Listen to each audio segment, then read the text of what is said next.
સુરતમાં online dating એપનો ઉપયોગ કરીને લોકોને મળવા બોલાવી લૂંટ ચલાવતી ગેંગનો વરાછા પોલીસે પર્દાફાશ કર્યો હોય તેમ પોલો ડેટિંગ એન્ડ ચેપ મારફતે શિકાને એકાંત સ્થળે બોલાવી મારપીટ કરી મોબાઈલ ફોન અને રોકડા રૂપિયા લૂંટી લેતા બે આરોપીઓને પોલીસે ગણતરીના કલાકોમાં ઝડપી પાડ્યો હતો। સુરત પોલીસ કમિશનર વામબાંગ જામીર, અધિક પોલીસ કમિશનર બલરામ મીણા, નાયબ પોલીસ કમિશનર અલક કુમાર, મદદનીશ પોલીસ કમિશનર પી.કે. પટેલની સૂચનાને લઈને વરાછા પીઆઈઆર વાળાની ટીમ પીએસઆઈ વીડી માળી સાથે પેટ્રોલિંગમાં હતી।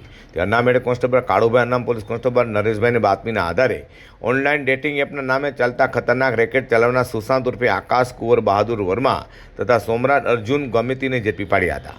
આરોપીએ ફરિયાદીનો સંપર્ક પોલો ડેટિંગ એન્ડ ચેટ એપ પર થયો હતો। વાતચીત બાદ તેને વરાછા વિસ્તારમાં મળવા બોલાવ્યો હતો। ફરિયાદી સ્થળ પર પહોંચતા તેને એક નિર્માણાધીન બિલ્ડિંગમાં લઈ ગયા હતા, જે અન્ય બે શખ્સો પણ આવી પહોંચ્યા હતા અને ત્રણેય મળીને ફરિયાદી સાથે મારપીટ કરી ધમકાવી અને બળજબરીપૂર્વક ગૂગલ પે મારફતે રૂપિયા ટ્રાન્સફર કરાવ્યા હતા। સાથે રોકડ રૂપિયા અને મોબાઈલ ફોન પણ લૂંટી ફરાર થઈ ગયા હતા। હાલ આ મામલે વરાછા પોલીસે વધુ તપાસ હાથ ધરી છે। તો પોલીસ પૂછપરછ દરમિયાન સામે આવ્યું છે કે આરોપીઓ અગાઉ પણ આ જ મોડસ ઓપરેન્ડીથી અન્ય લોકોને મળવા બોલાવી લૂંટ ચલાવી ચૂક્યા છે। પોલીસે હવે અન્ય સંભવિત ભોગ બનનારાઓનો સંપર્ક કરીને સમગ્ર રેકેટની વધુ તપાસ શરૂ કરી છે।